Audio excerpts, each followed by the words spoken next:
Hello class 11 के बच्चों, ये आपके राजनीतिक सिद्धांत यानी कि पॉलिटिकल साइंस का बुक है और राजनीतिक सिद्धांत का चैप्टर नंबर 9 है। चैप्टर का नाम है शांति। अब हम यहाँ पर में शांति शब्द आते ही क्या सोचते हो आप लोग? शांति का मतलब होता है सौहार्दपूर्ण वातावरण, लड़ाई झगड़ा ना हो, सब मिलजुल कर रहे, सामंजस्य बनी रहे, इसी को बोलते हैं हम शांति। दुनिया में सब कहीं युद्ध ना हो, ये सारी चीजें शांति के अंदर आता है। लेकिन आखिर हम किन हमलों और किन अशांति की बात कर रहे हैं जिसे हटाकर हम शांति प्राप्त कर सकते हैं? तो आप देख रहे हो कि समाज में कभी कभी गुटिये दंगा हो जाता है, यानी कि सांप्रदायिक दंगा, आतंकवादी हमला, युद्ध दो देशों के बीच में। इसके अलावा और कई सारी समस्या है इस दुनिया में जो चल रही है, जिसकी वजह से शांति पाना मुश्किल हो रहा है। फिर भी हम लोग यहाँ पर शांति कैसे आएगी, शांति का मूल व्यवस्था क्या होनी चाहिए, अगर समस्या है तो समस्या का जड़ क्या है, उन्हीं चीज़ों को हम इस चैप्टर में जानेंगे। सबसे पहले अगर हम इस चैप्टर 9 को पढ़ते हैं, शांति चैप्टर को, तो हम 4 बातें समझने के लायक हो जाएंगे। पहला कि शांति का अर्थ क्या है और आज दुनिया में शांति इतना कमजोर क्यों है, ये देखना है। यानी कि शांति स्थापित हो क्यों रहा है। समस्या, प्रॉब्लम, आतंकवाद, युद्ध आज मजबूत स्थिति में है और शांति कमजोर हो गई है। दूसरा, शांति स्थापित करने के लिए क्या क्या किया जा सकता है, ये भी हम समझ जाएंगे अगर इस चैप्टर को पढ़ते हैं तो। क्या शांति स्थापित करने के लिए हमें हिंसा भी करना जरूरी है? क्या ये बात सच है? इसको भी पढ़ेंगे हम। हमारे समाज में हिंसा जो बढ़ रही है उसका क्या कारण है, ये 4 बातें हम समझेंगे। सबसे मुख्य बातें कि क्या शांति स्थापना के लिए युद्ध भी जरूरी है? तो सबसे पहले आप इसे समझने के लिए 1 सेकंड के लिए आप महाभारत को सोचो।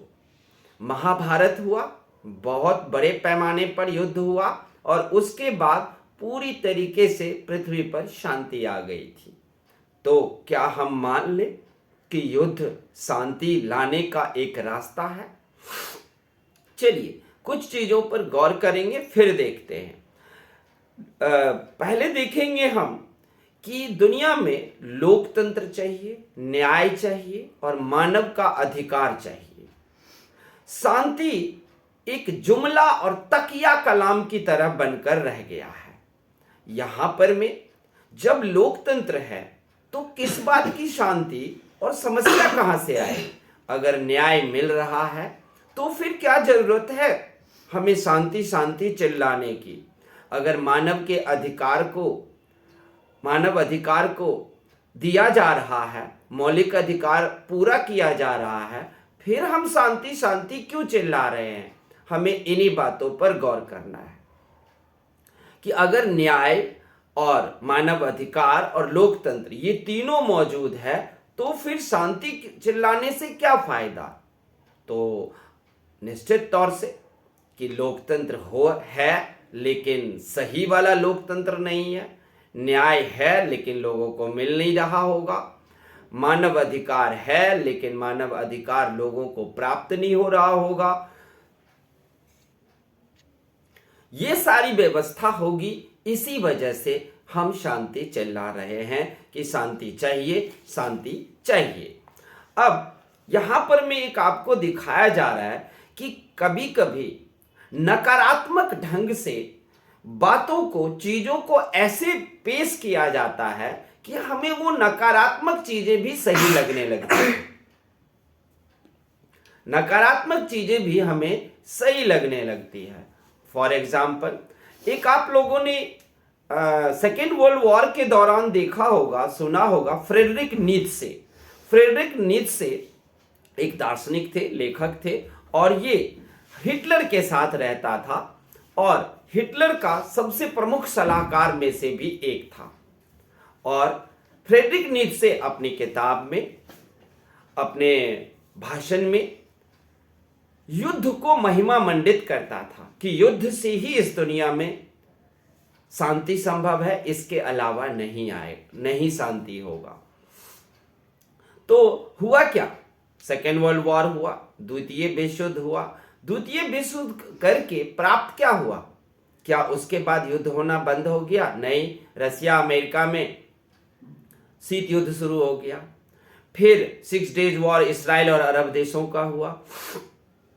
इसके अलावा कई और युद्ध हुए, और सबसे प्रचंड चीजें जो आतंकवाद के रूप में उभरा, वो एक प्रत्यक्ष युद्ध ना दिखते हुए एक परोक्ष युद्ध है, और वो भी जारी रहा। तो क्या फ्रेडरिक नीत्शे का जो बयान था कि युद्ध से ही इस दुनिया में शांति आएगी, क्या ये सच साबित हुआ? बिल्कुल सच साबित नहीं हुआ। शांति का सिद्धांत एक अलग आधार रखता है, हमें उस आधार पर जाना है, यानी न कि युद्ध की तरफ। युद्ध को जन्म देता है, ये बात ध्यान रखना। युद्ध कभी भी शांति को जन्म नहीं देता है। अगर हम महाभारत जैसी चीजों को लेंगे तो वो महाभारत काल में जो महाभारत हुआ था, आप जरा सोचना कि उस युद्ध को रोकने के कितने प्रयास किए गए थे। बहुत ज्यादा प्रयास किए गए थे, अंतिम दम तक प्रयास किया गया था, लेकिन युद्ध होना ही था। सब वर्ण संकर सब पैदा ले लिए थे, दानव राक्षस की तरह, उस सब का नाश होना था। इसलिए महाभारत का वो युद्ध सही ठहराया गया। लेकिन इस वक्त अगर युद्ध होता है और हम सोचते हैं कि युद्ध से शांति आएगी, तो इससे बड़ी मूर्खता कुछ नहीं हो सकती, क्योंकि ये महाभारत काल नहीं है। यहाँ घटोत्कच जैसे दानव और दुर्योधन जैसे हजारों हाथियों के बल वाले लोग यहाँ नहीं हैं, जिनका खात्मा जरूरी हो और उसके बाद एक शांतिपूर्ण विश्व की कृष्ण ने शुरुआत किया। अभी जो शांतिपूर्ण विश्व का शुरुआत होगा, वो शुरू किया हुआ तो महाभारत के बाद कृष्ण का ही है, कि महाभारत खत्म और एक नई दुनिया, एक नए समाज की उन्होंने शुरुआत की, जिसमें कोई वर्ण संकर या फिर दानव जैसा बलशाली कोई नहीं है। अब सब इंसान है, मामूली सी ताकत है इसमें, और बड़े आराम से ये जी सकता है। लेकिन युद्ध हुआ, युद्ध होगा और युद्ध हो रहा है, तो किस वजह से हमें ये देखना होगा। अब इस तरीके से अगर आप देखें तो फ्रेडरिक नीत्शे जो युद्ध को सही ठहराता है, वो ठीक नहीं है। सेकेंड वर्ल्ड वॉर इन लोगों के कारण, इन लोगों के भाषण और लिखे हुए रचनाओं के कारण हुआ, इनके किताबों के कारण हुआ। हुआ क्या? सेकेंड वर्ल्ड वॉर हुआ, परमाणु बम गिराए गए, 2 से 3 मिनट में जापान के नागासाकी और हिरोशिमा में 1,20,000 लोग 3 मिनट के अंदर मारे गए। आज भी वहाँ पर में लोग उस परमाणु किरण के जो एटॉमिक रेज है उससे प्रभावित हो जाते हैं। बच्चे लूल्हे लंगड़े पैदा लेते हैं। यानी कि नागासाकी और हिरोशिमा में 95% लोग मारे गए थे परमाणु बम के हमले में। तो क्या उसके बाद शांति आ गई?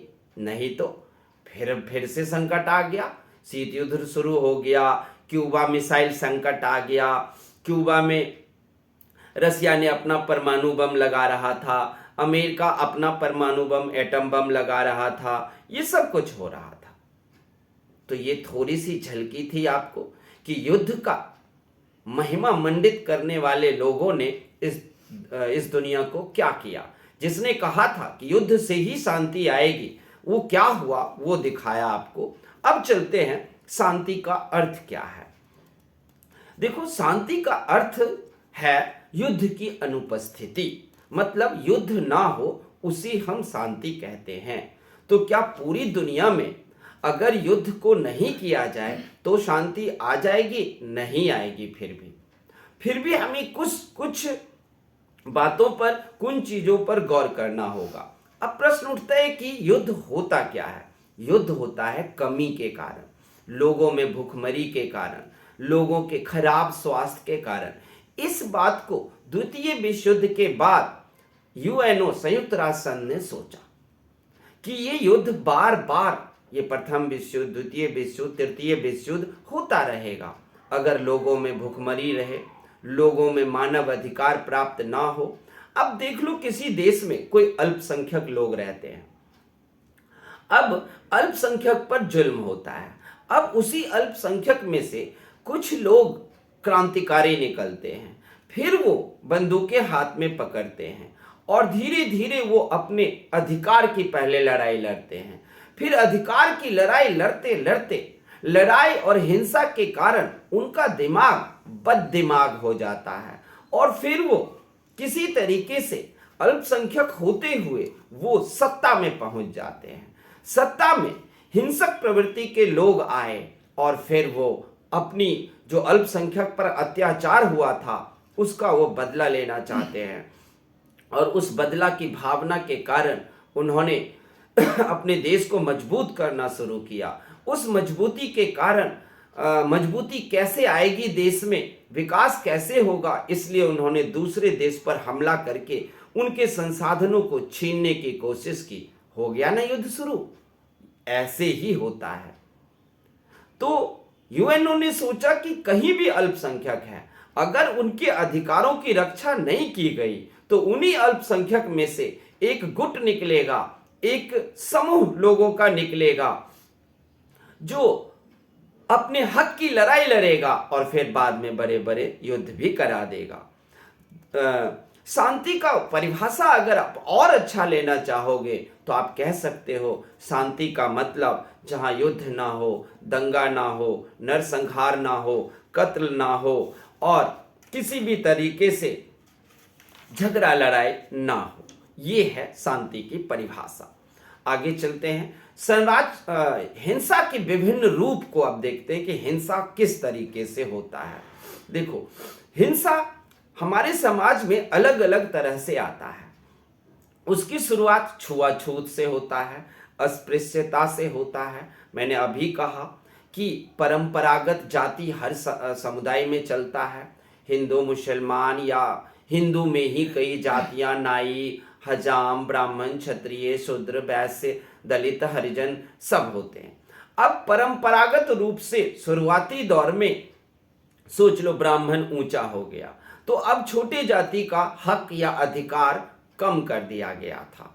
अब जब धीरे धीरे समय बीतता गया तो वो जो निम्न जाति के लोग थे उन्होंने देखा कि मेरे अधिकार और मेरे हक को छुआ गया, हमारे हक को हमसे दूर किया गया, हमारे अधिकार को, हक को छीना गया। वो ये सोच लेते हैं। इसके अलावा वो ये देखते हैं कि हमें छुआछूत में रखा गया, हमें हमारे साथ उत्पीड़न किया। ठीक है, धीरे धीरे समय बीतता गया। समय बीतने के दौरान अब उनमें भी शक्ति आने लगी, हरिजन में, निम्न जाति में, और उन्होंने देखा कि अब मैं मजबूत हो गया हूं। जैसे आरक्षण आया तो उससे उनको मजबूत किया गया। कोई तो था उन्हीं के जाति से जीत करके सत्ता में आया, निम्न जाति में से बीपी सिंह जैसे लोग जीत करके आए और उन्होंने आरक्षण लागू करके निम्न जाति दलित को मजबूत किया। अब जब वो मजबूत हो गए हैं तब वो अपने उत्पीड़न का बदला लेना चाहते हैं। इतिहास में जो उनके साथ उत्पीड़न हुआ, उनके साथ जो नाइंसाफी हुआ, उसका वो बदला लेना चाहते हैं। तो देख रहे हो आप लोग कि कैसे हिंसा का रूप आ गया, हिंसा कैसे कैसे अपना विभिन्न रूप लेकर समाज में आया।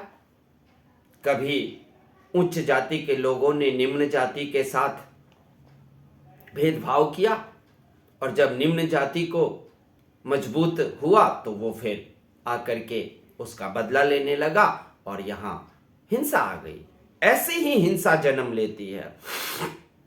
दूसरा, पितृसत्ता, जहां पितृसत्ता होती है वहां भी हिंसा का बोलबाला शुरू हो जाता है।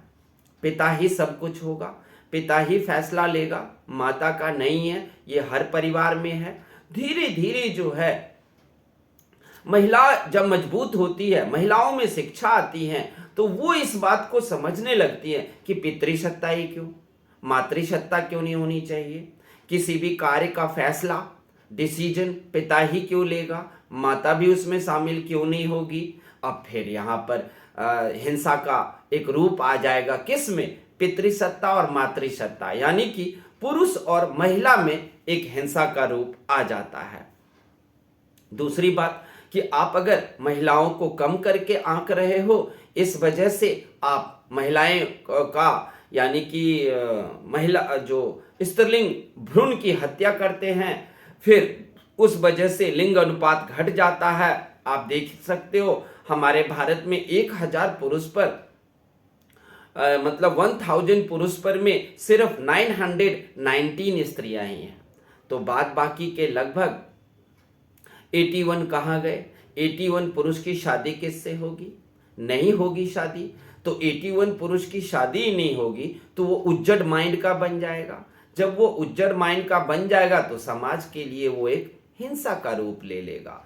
वो पारिवारिक बंधन में तो आ नहीं पाएगा क्योंकि 81 की तो शादी नहीं होगी। 1000 पुरुष पर 919 महिलाएं ही हैं।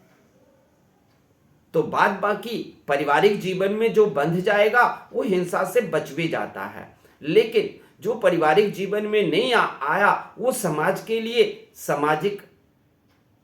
सामाजिक एक प्रॉब्लम बन जाता है, सामाजिक हिंसा बन जाएगा। 81 पुरुष, प्रत्येक 1000 में 81 पुरुष की शादी नहीं होगी, वो असामाजिक तत्व बन जाएगा।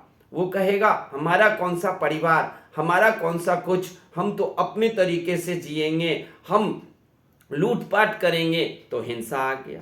अब आप देख रहे हो ना कैसे कैसे हिंसा जन्म लेती है, यानी कि जातिवाद हिंसा का कारण, पितृसत्ता मातृसत्ता भी हिंसा का कारण, इसके अलावा लिंग अनुपात का कम होना भी हिंसा का कारण। आप यूरोप में चले जाओ तो वहां काले और गोरों में फर्क, तो काले लोग और श्वेत लोग अच्छे नहीं होते, श्वेत लोग अच्छे होते हैं, ये फर्क भी हिंसा का कारण।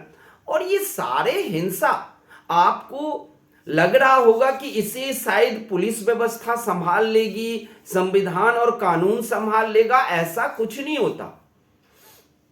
ये हिंसा कई सालों में, 50 साल 100 सालों में एक बहुत बड़ा रूप ले लेता है और फिर वो विश्व युद्ध तक को जन्म दे देता है। जबकि ये क्या था, समाज का एक असामाजिक तत्व वाले अपराधी थे जिसे कानून या पुलिस व्यवस्था के द्वारा संभाला जाना था, लेकिन ऐसा नहीं होता। कालांतर में ये सब एक समय बीतने के दौरान ये सब एक समाज में कोड बन करके पैदा ले लेता है। दूसरी बात ये भी है कि स्वास्थ्य, अभी देखो कि स्वास्थ्य का रिलेशन क्या है कि अगर स्वास्थ्य में हमारे पास कोई खांसी सर्दी जुकाम बुखार नहीं है तो हम समझते हैं कि हम स्वस्थ हैं। जी नहीं, एक सबसे बड़ी बीमारी होती है और वो है मानसिक बीमारी।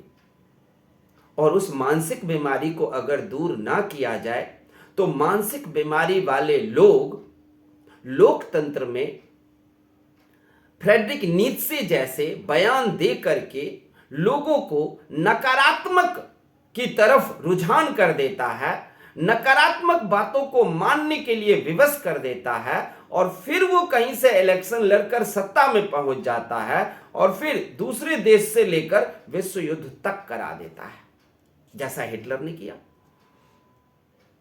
तो हिटलर क्या था, एक मानसिक बीमार इंसान था वो। तो अगर स्वास्थ्य व्यवस्था को अच्छे किया जाए तो भी हम हिंसा के रूप को खत्म कर सकते हैं, हिंसा को कम कर सकते हैं। इसलिए जितने भी हॉस्पिटल हैं वहां पर सबसे ज्यादा मनोवैज्ञानिक डॉक्टर को रखना चाहिए जो रोगी से बात करे और सिर्फ बात करके ही आधे प्रॉब्लम को दूर किया जा सकता है। अब आते हैं कि हिंसा की समाप्ति कैसे करेंगे। तो हिंसा की समाप्ति के लिए हम कुछ पहलू पर गौर करेंगे। सबसे पहले राष्ट्रीय शिक्षा नीति। सबसे पहले आप शिक्षा लाइए। शिक्षा किस प्रकार का ला रहे हैं ये ज़्यादा जरूरी है। फिजिक्स, केमिस्ट्री, मैथ या अन्य चीज़ों में अच्छी पढ़ाई करवा देना ये गारंटी नहीं देता कि इससे हिंसा खत्म हो जाएगी, क्योंकि अमेरिका में सब साइंस ही पढ़ता है लेकिन बनाता क्या है? मिसाइल, बम, खतरनाक हथियार। तो फिजिक्स, केमिस्ट्री पढ़ने से आप इंटेलिजेंट माने जाओगे लेकिन आप जीनियस नहीं माने जाओगे। इंटेलिजेंट और जीनियस में फर्क होता है, जैसे पर्यावरण और विकास में फर्क होता है कि पर्यावरण को आपने ध्यान में रखा नहीं और विकास कर गए। उसी तरीके से इंटेलिजेंट मतलब हुआ कि आप दिमाग से बहुत तेज हो, साइंस आता है आपको। लेकिन जीनियस का मतलब होता है कि साइंस आता तो है लेकिन साइंस को हम कैसे प्रयोग करें जिससे समाज में कोई हिंसा ना हो। ये ऐसे लोगों को हम जीनियस कहते हैं, इंटेलेक्चुअल्स कहते हैं। और भी है हिंसा को खत्म करने का तरीका। हिंसा को खत्म करने का तरीका है कि जितनी भी दुनिया में देश, राज्य सब हैं, सबको समान अधिकार और उसके संप्रभुता के सम्मान किया जाए।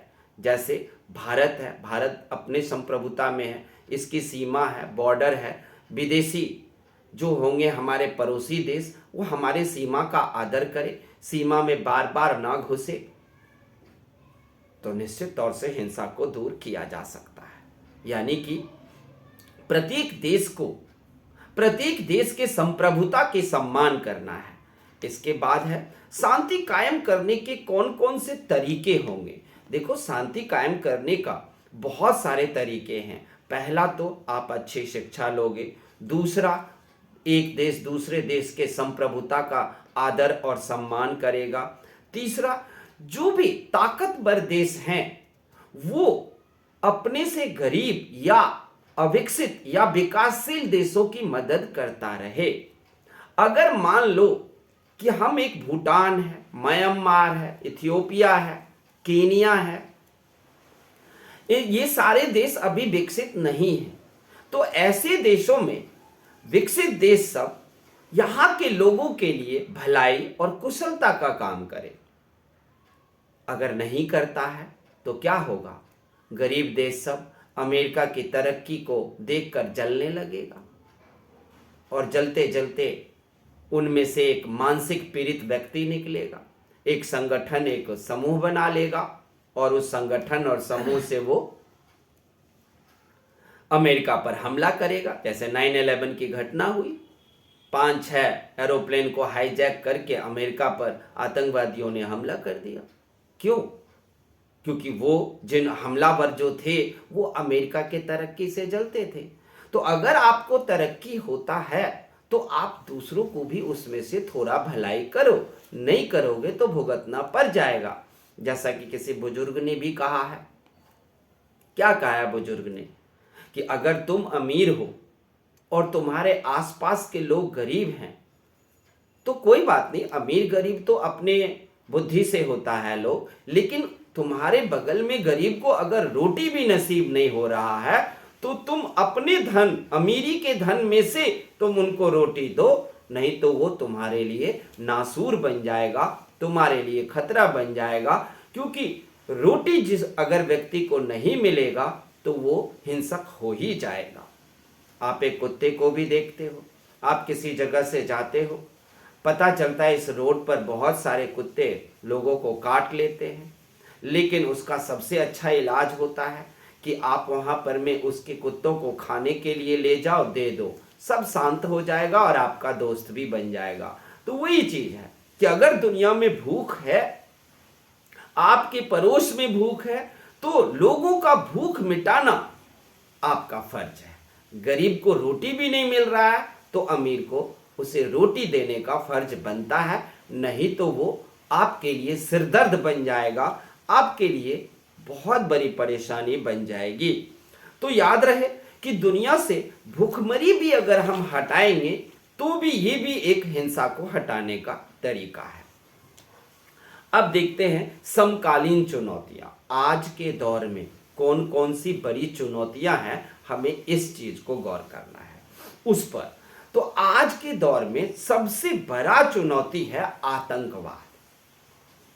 जिस देश में देखो वहां पर के अल्पसंख्यक लोग जो हैं उनको अधिकारों का हनन तो कुछ हुआ है, उस अधिकार को वो शांतिपूर्वक नहीं लेते हैं, बल्कि एक ग्रुप और संगठन बनाकर बंदूक उठा लेते हैं।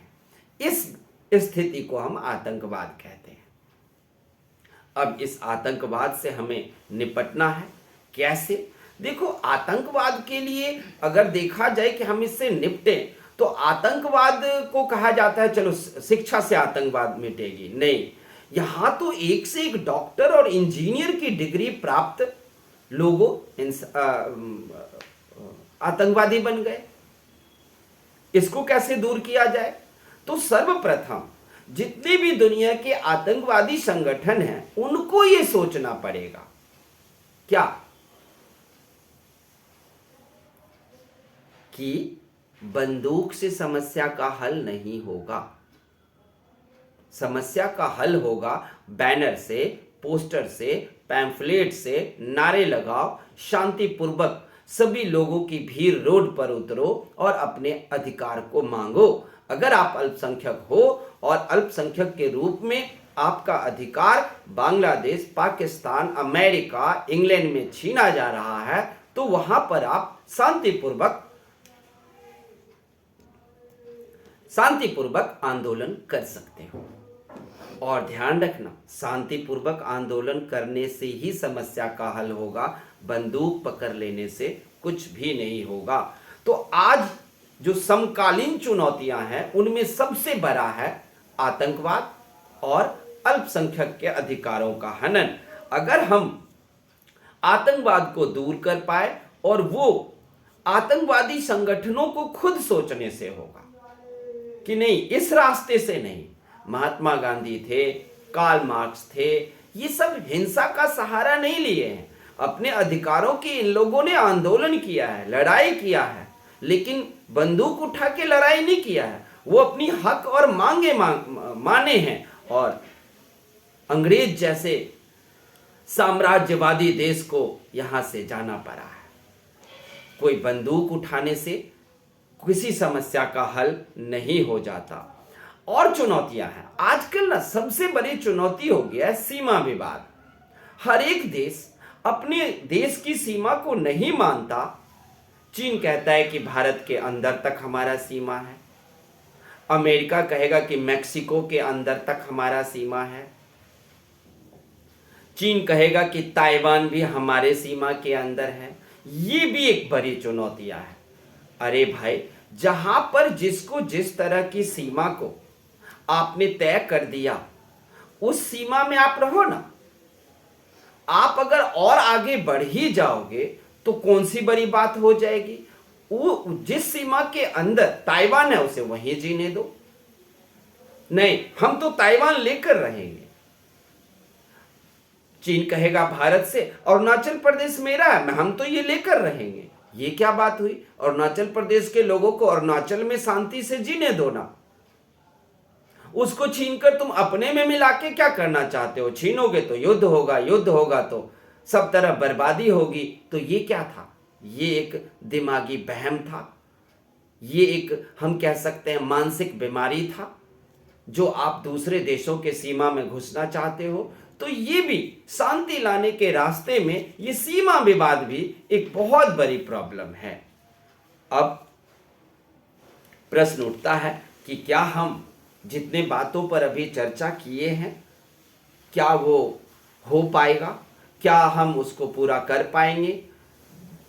क्या हम शांति लाने में सफल होंगे? हमने शांति लाने के तरीकों पर भी बात किया, शांति लाने के कौन कौन से तरीके हैं वो देखा, और समाज में हिंसा का जड़ किस किस जगह पर है, कहां कहां से हिंसा शुरू होता है वो भी देखा।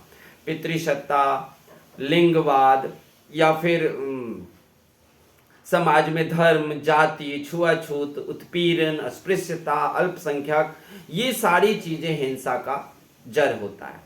हिंसा को पढ़े लिखे लोग भी कर देते हैं क्योंकि उन्हें उनके अंदर भी नकारात्मक सोच घुस जाती है। तो निष्कर्ष ये निकलता है इस अध्याय में कि शांति के विभिन्न पहलुओं को हमने देखा, शांति के परिभाषा को भी देखा।